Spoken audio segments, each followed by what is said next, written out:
Hola, hoy te apoyaré con la realización de la tesis. Me presento, soy Leslie Ailín Moya Bastos, docente universitaria y docente investigadora. Esa antología está estructurada por 6 capítulos para hacerlo mucho más ameno al momento de su lectura y de su entendimiento. En el capítulo 1 se retoma el trabajo elaborado en la materia de seminario de tesis 1 para repasar la elección del tema, línea de investigación con la finalidad de que los estudiantes puedan constituir la redacción y planteamiento del problema. En el capítulo 2 se mencionan las características de cada marco y se da alguna pauta para poder redactar el cuerpo general teórico. El capítulo 3 explica en qué consiste el marco metodológico, los instrumentos de medición y el diseño de investigación, para que el estudiante pueda guiarse en la elección del instrumento y la elaboración del diseño de investigación. Conocer la forma de recolectar los datos y la exposición de resultados se muestra a partir del capítulo 4.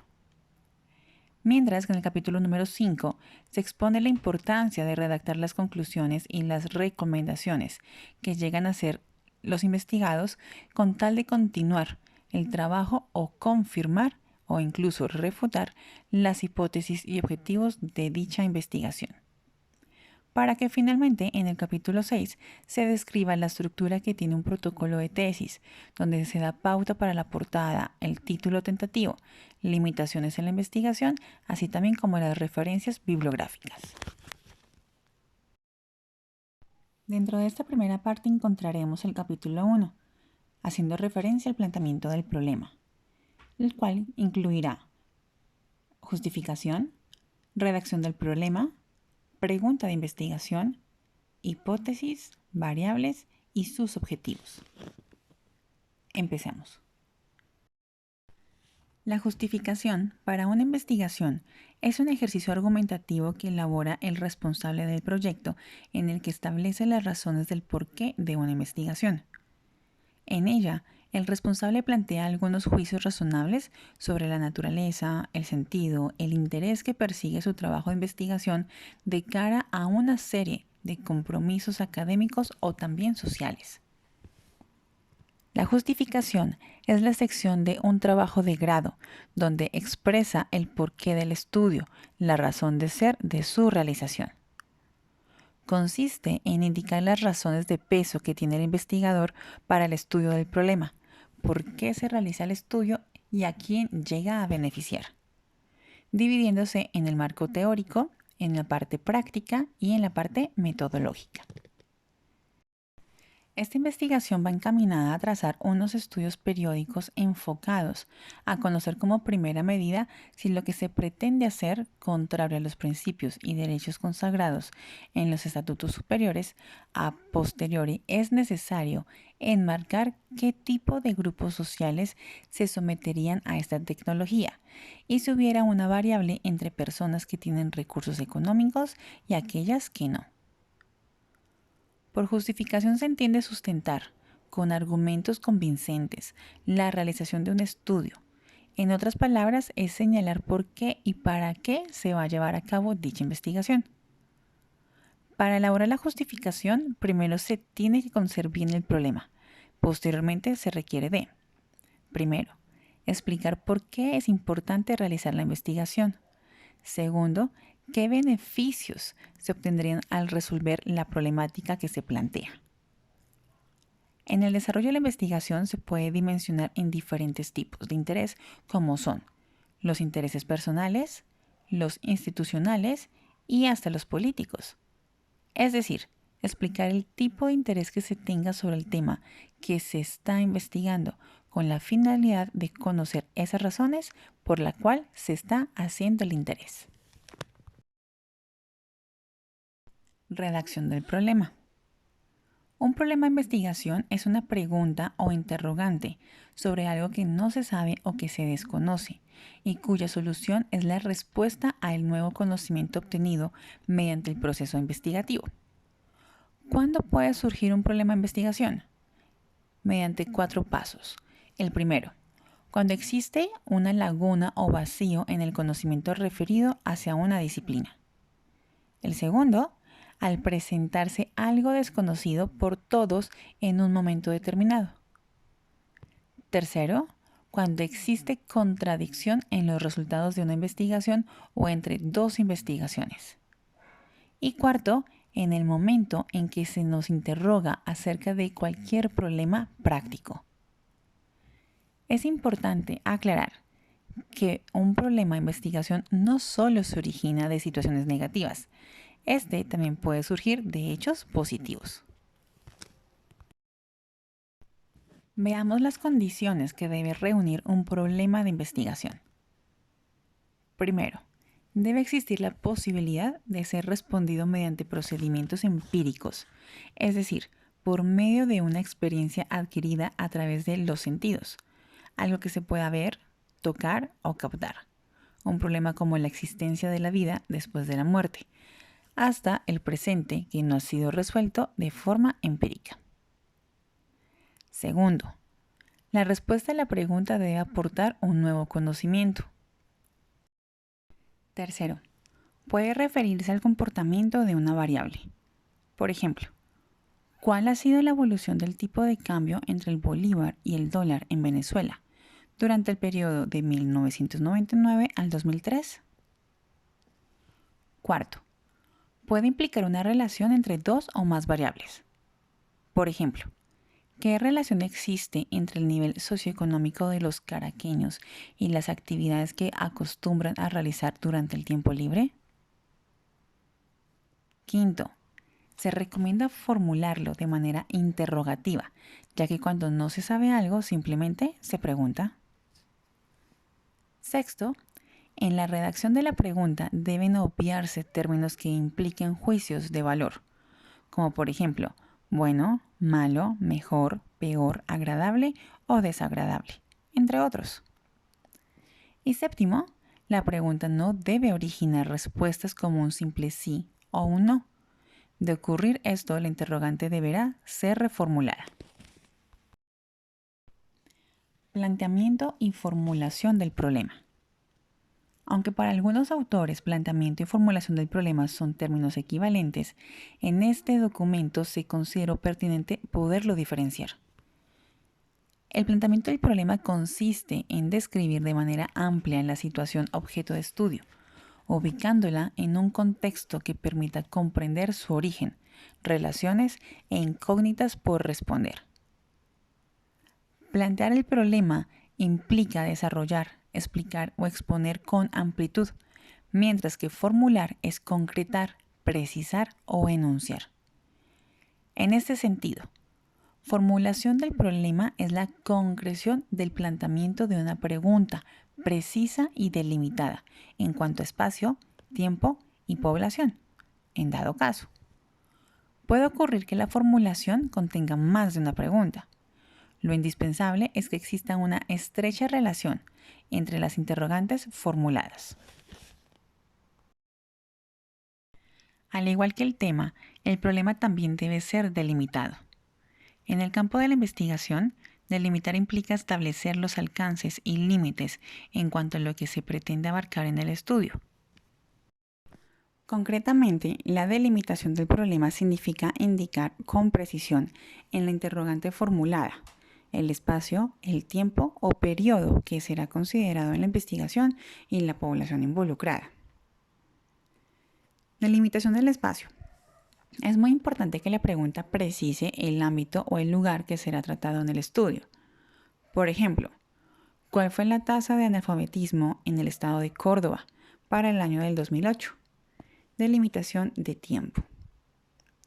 En la formulación del problema debe indicarse el lapso o periodo objeto de estudio. Ejemplo, ¿cuáles fueron las causas del alto número de desplazados en el Instituto Universitario Académico durante el semestre de octubre 2011 a marzo 2012? Delimitación de la población.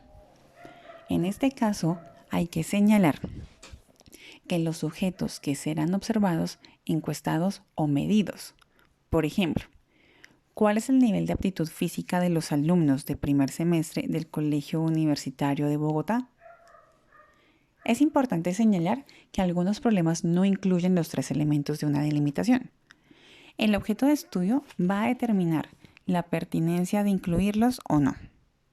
Por ejemplo, ¿qué factores ocasionaron las pérdidas en la empresa HDL durante el periodo diciembre 2011 a febrero del 2012? En este caso se precisa el espacio, la empresa HDL, y el tiempo, que iría desde diciembre de 2011 a febrero del 2012. Sin embargo, no se hace referencia a una población específica, lo que también resulta válido. Pasemos ahora a la pregunta de investigación. Existen muchos tipos diferentes de preguntas de investigación. El tipo que se elija a utilizar en su trabajo de grado o tesis va a determinar el tipo de investigación que se va a necesitar realizar y los métodos de pesquisa que se implementará en la última instancia. Por ejemplo, las entrevistas. Aunque es importante hacer una cierta reflexión acerca de qué tipo de pregunta de investigación se utilizará, tampoco se debe preocupar demasiado. Las categorías a menudo se entrelazan entre sí y es posible que una pregunta en realidad sea una combinación de dos o más tipos.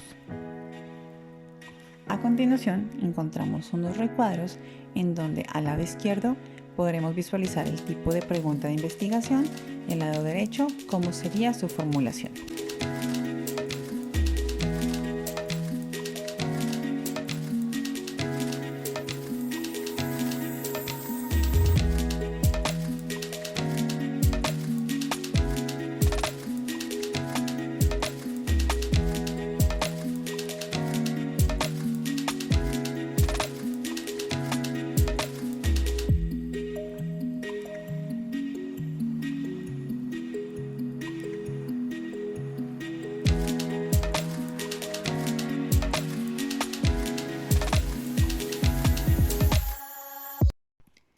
Hipótesis. Ante la presencia de cualquier problema o incógnita, toda persona está en capacidad de suponer, sospechar y de buscar probables explicaciones. Tales conjeturas se denominan hipótesis. Hipótesis es una suposición que expresa la posible relación entre dos o más variables, la cual se formula para responder tentativamente a un problema o a una pregunta de investigación. Dicha relación puede manifestarse de las siguientes formas. La primera, cuando se trata de establecer la posible causa o el porqué de un hecho, suceso o fenómeno. Por ejemplo, el accidente fue causado por exceso de velocidad. Segundo, si se pretende determinar los posibles efectos o consecuencias. Por ejemplo, el control de cambio de divisas producirá mayor inflación. Y tercero, cuando se aspira a establecer la probable asociación entre dos variables, que puede ser una relación no causal. Por ejemplo, los turistas extranjeros prefieren la comida típica de la región. En este caso, se pretende relacionar la variable origen del turista, que puede ser tanto nacional como extranjero, con la variable tipo de comida preferida. La calidad nutricional incide en el rendimiento académico. La variable calidad nutricional puede estar relacionada con la variable rendimiento. Sin embargo, no es la única causa de un alto o bajo rendimiento académico. Las hipótesis se desprenden de la teoría, es decir, no surgen de la simple imaginación, sino que se derivan de un cuerpo de conocimientos existentes que les sirven de respaldo. ¿Para qué sirven las hipótesis y cuándo utilizarlas? Las hipótesis orientan la investigación, indican al investigador dónde debe iniciar su labor de verificación o comprobación mediante la recolección de los datos. Ejemplo, el bajo rendimiento de los alumnos se debe a la actuación del docente. Ante esta hipótesis, lógicamente, el investigador empezará a observar y evaluar al docente. Otro ejemplo sería, el accidente fue causado por fallas mecánicas. En este caso, los investigadores comenzarán por examinar las piezas y mecanismos esenciales del vehículo. Otra puede ser por la estrecha relación que deben tener las hipótesis con los objetivos de la investigación. Estas también precisan de variables que serán medidas. Por ejemplo, el bajo sueldo que devengan los docentes incide en la calidad de la enseñanza. Una baja ingesta de carbohidratos afecta el rendimiento deportivo en atletas de alta competencia. En los ejemplos anteriores se identifican claramente las variables objeto de estudio. En tercera instancia, tenemos que las hipótesis, según el problema formulado, se utilizan para explicar o predecir un determinado hecho. Por ejemplo, para explicar la baja calificación de los alumnos fue debida a la ausencia de estos en el curso de nivelación. Para predecir que los alumnos que participen en el curso de nivelación obtendrán mayor calificación que aquellos que no participen.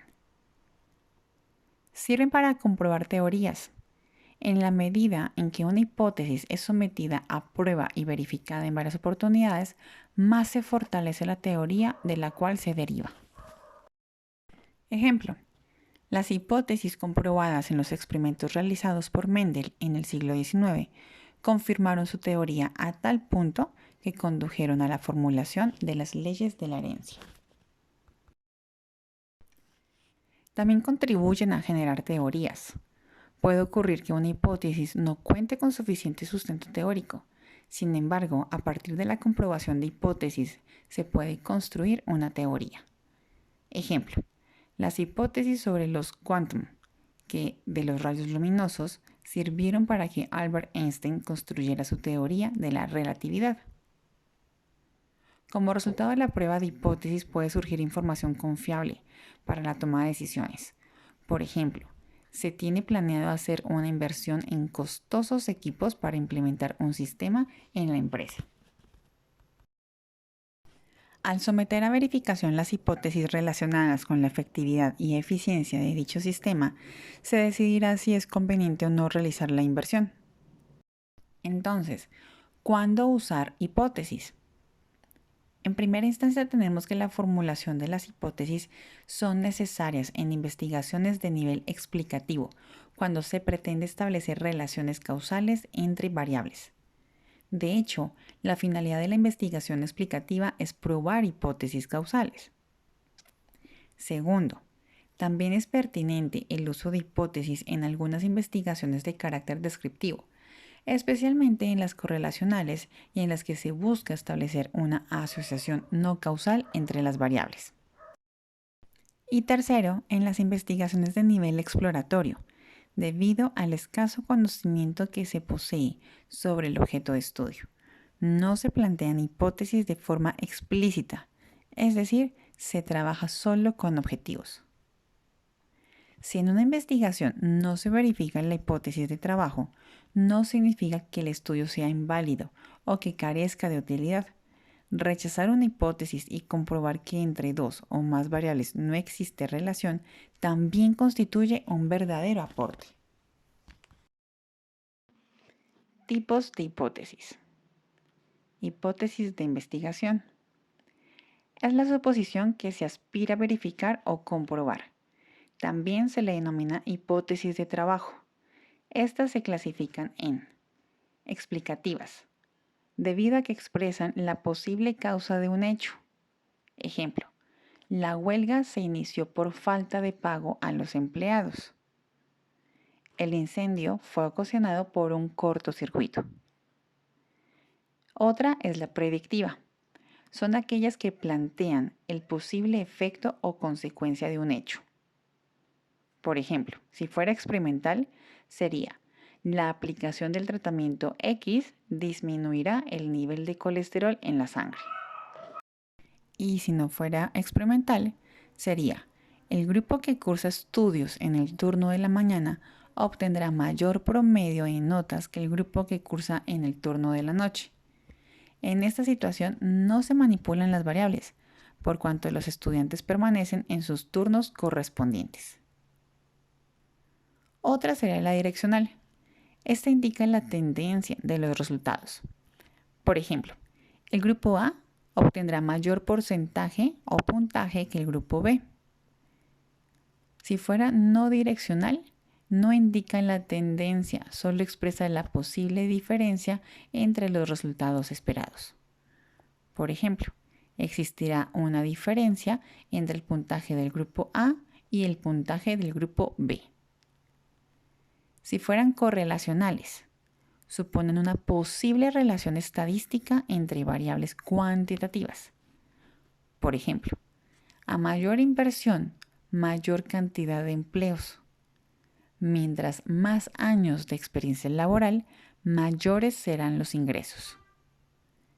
Si fuera descriptivo, esta indica una probable relación no causal entre variables cualitativas. Por ejemplo, a diferencia de las hembras, los varones prefieren ocupar su tiempo libre en actividades deportivas. En este caso, se relacionan las variables cualitativas, género, haciendo referencia a hembra y varón, y actividad preferida en el tiempo libre, que haría referencia al deporte. Pasamos entonces a las hipótesis alternativas. Estas son aquellas que plantean opciones distintas a la hipótesis de trabajo o de investigación. Como ejemplo, encontramos las hipótesis de investigación conocidas como HI, donde el bajo puntaje obtenido en la prueba fue producto del tiempo de ejercitación.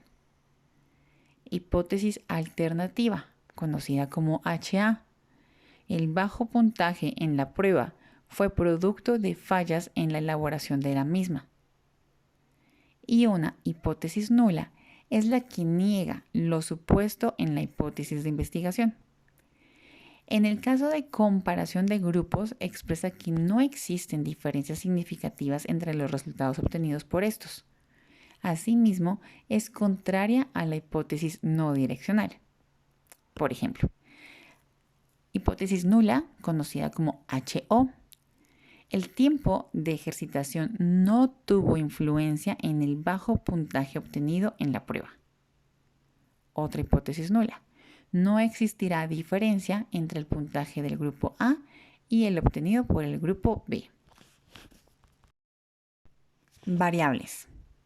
En general, los científicos se ocupan de estudiar fenómenos o cambios que ocurren en la naturaleza, en la sociedad y en el conocimiento. De manera más específica, el científico indaga sobre ciertas propiedades que se modifican, a las que se les denomina variables. Variable es una característica o cualidad, magnitud o cantidad, que puede sufrir cambios y que es objeto de análisis, medición, manipulación o control en una investigación. La edad, el peso corporal, la estatura, la temperatura ambiental, las marcas de automóviles, así como los precios de bienes y servicios, son ejemplos de variables. Veamos los tipos de variables. Según su naturaleza, las variables pueden ser cuantitativas y cualitativas. Cuando son cuantitativas, son aquellas que se expresan en valores o datos numéricos. Ejemplo, cantidad de habitantes en una región, notas o calificaciones estudiantiles, número de personas que pertenecen a un partido político o tiempo empleado en un trabajo. Asimismo, estas variables cuantitativas se clasifican en discretas y continuas. En discretas, son las que asumen valores o cifras enteras. Por ejemplo, cantidad de estudiantes en un aula de clases, pueden ser 39, 40 o 41, pero nunca 40.7. Otro ejemplo es la cantidad de libros que pueden ser consultados, ya que nunca podrán visitar 25.3 libros, pero sí podrá consultar 25, 26 o 27. Cuando son continuas, son aquellas que adoptan números fraccionados o decimales. Ejemplo, la temperatura ambiental puede alcanzar 32.4 grados centígrados. Un objeto puede medir 58.6 centímetros de alto. Mientras que las cualitativas también son llamadas categóricas. Son características o atributos que se expresan de forma verbal, o sea, no numérico, es decir, mediante palabras. Estas pueden ser dicotómicas, donde se presentan en solo dos clases o categorías. Por ejemplo, género, masculino o femenino, Tipo de escuela, puede ser pública o privada. Procedencia de un producto, nacional o importado. Tipos de vehículos, automático o sincrónico. Mientras que las policotómicas se manifiestan en más de dos categorías. Por ejemplo, marcas de computadoras, colores de tintas, tipos de empresas o clases sociales. Según el grado de complejidad, tanto las variables cuantitativas como las cualitativas pueden ser simples o complejas. Las variables simples son las que se manifiestan directamente a través de un indicador o unidad de medida. No se descomponen en dimensiones. Como ejemplo, el precio de un producto simplemente se expresa en unidades monetarias, mientras que la edad se manifiesta en años cumplidos. Las variables complejas son aquellas que se pueden descomponer en dos dimensiones como mínimo. Luego se determinan los indicadores para cada dimensión. Según su función en una relación causal, las variables se pueden clasificar en independientes, dependientes o intervinientes. En las independientes, son las causas que generan y explican los cambios en la variable dependiente. En los diseños experimentales, la variable independiente es el tratamiento que se aplica y se manipula en el grupo experimental. Por ejemplo, la dieta a la que es sometido un grupo de pacientes obesos. La dependiente son aquellas que se modifican por acción de una variable independiente. Estas constituyen los efectos y consecuencias que se miden y que dan origen a los resultados de la investigación. Por ejemplo, el peso corporal de los integrantes del grupo o muestra. Mientras que las intervinientes son las que se interponen entre la variable independiente y la dependiente, pudiendo influir en la modificación de esta última. En un diseño experimental puro, este tipo de variable debe ser controlado con el fin de comprobar que el efecto es debido a la variable independiente y no a otros factores. Por ejemplo, el ejercicio físico practicado por el grupo.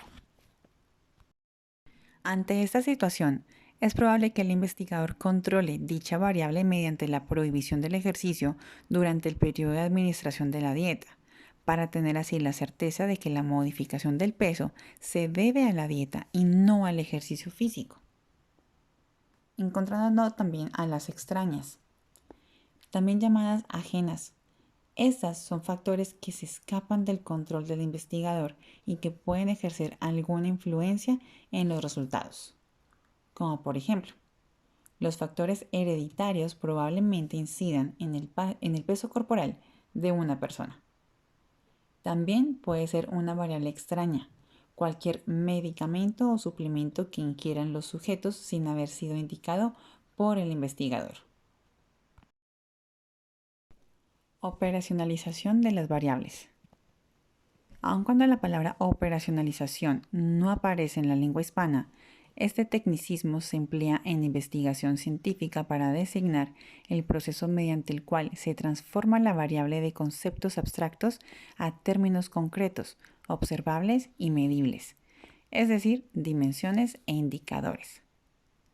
Por ejemplo, la variable actitud no es directamente observable, de allí que sea necesario operacionalizarla o traducirla en elementos tangibles y cuantificables.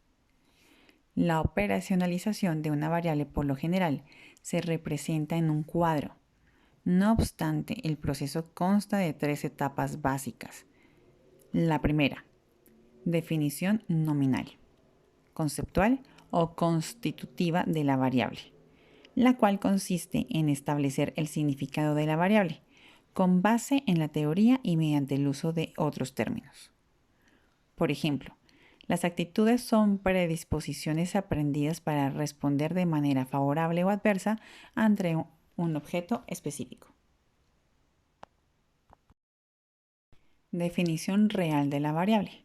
Significa descomponer la variable para luego identificar y determinar las dimensiones relevantes para el estudio. Por ejemplo, una actitud posee tres componentes o dimensiones. En este sentido, las dimensiones de la variable actitud vienen siendo cognitiva, afectiva y conductual. Definición operacional de la variable. Establece los indicadores para cada dimensión, así como los instrumentos y procedimientos de medición. Según el ejemplo anterior, la variable actitud hacia un objeto se compone de las siguientes dimensiones. La cognitiva, cuyos indicadores son los juicios y creencias acerca del objeto.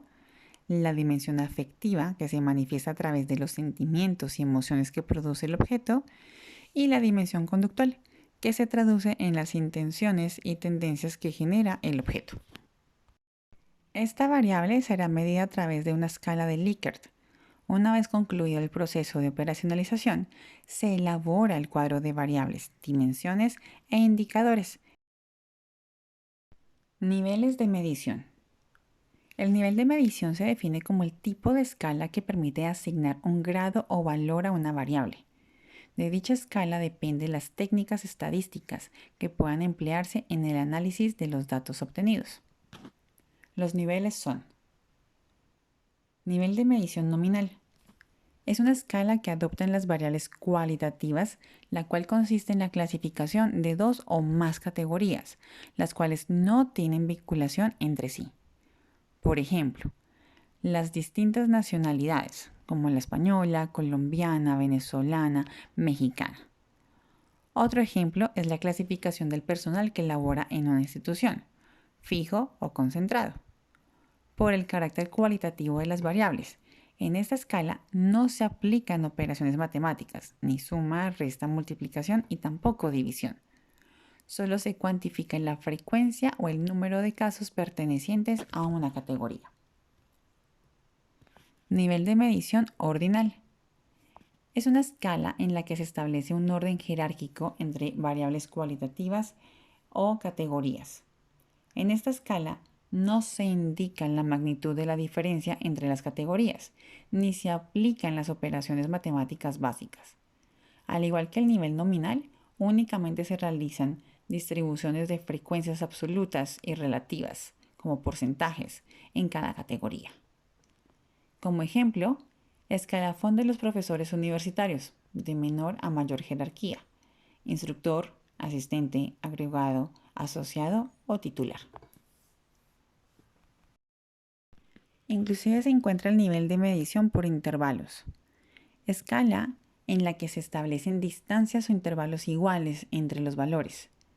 Esta escala se va a utilizar para variables cuantitativas y en la misma no existe un cero absoluto, es decir, este se fija arbitrariamente.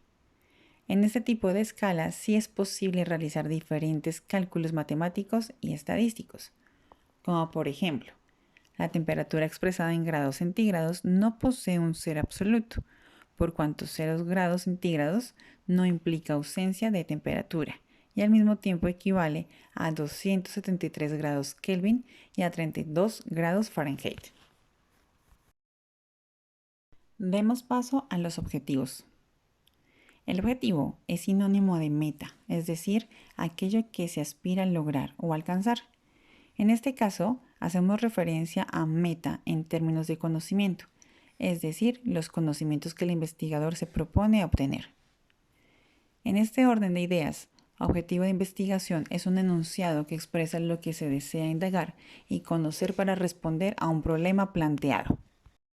Como características de los objetivos de investigación encontramos los siguientes. Indican los conceptos que serán estudiados. Precisan las variables o dimensiones que serán medidas. Señalan los resultados que se esperan. Definen los límites o alcances de la investigación. Se redactan comenzando con un verbo en infinitivo. Deben ser posibles de lograr. Junto al problema de investigación, los objetivos responden a la pregunta ¿qué se pretende con la investigación? Y no al para qué, como han señalado algunos autores. Como ejemplo, tenemos algunos verbos indicados para objetivos de investigación, pero se van a clasificar de acuerdo a su nivel. Pueden ser comprobar, demostrar, determinar, establecer, evaluar, explicar, inferir, relacionar o hasta verificar. Debe evitarse confundir los objetivos de investigación con, primero, objetivos educativos o instruccionales. Estos expresan lo que el alumno debe lograr como producto de proceso de enseñanza-aprendizaje. Por ejemplo, al finalizar esta unidad, el alumno estará en capacidad de redactar oraciones completas. Segundo, objetivos prácticos. Implican una habilidad motora y son típicos de los proyectos tecnológicos que se desarrollan en áreas como ingeniería, electrónica y computación.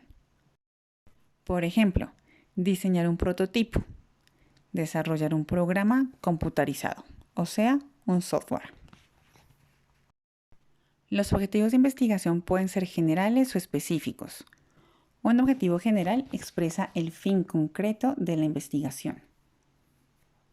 En correspondencia directa con la formulación del problema, este se puede descomponer al menos en dos objetivos específicos, mientras que los objetivos específicos indican con precisión los conceptos, variables o dimensiones que serán objeto de estudio y se derivan del objeto general y constituyen el logro de este.